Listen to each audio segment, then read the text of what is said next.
स्कटल्यान्डमा जारी T20 सिरिजमा आज नेपालले घरेलु टोली स्कटल्यान्डसँग अन्तिम खेल खेल्नेछ।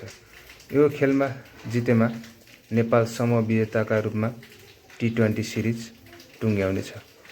स्कटल्यान्डको ग्लासगोमा नेपाली समयअनुसार 7:45 मा खेल सुरु हुनेछ।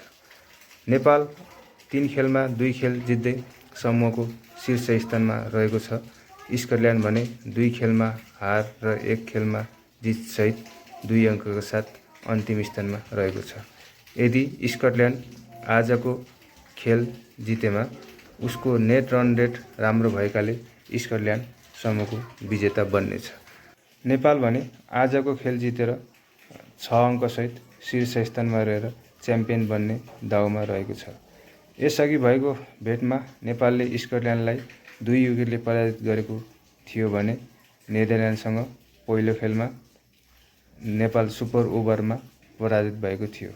त्यस्तै दोस्रो खेल नेदरल्यान्डसित भएको खेलमा नेपालले 6 विकेटको जित हात पारेको थियो। तपाईहरुलाई के लाग्छ?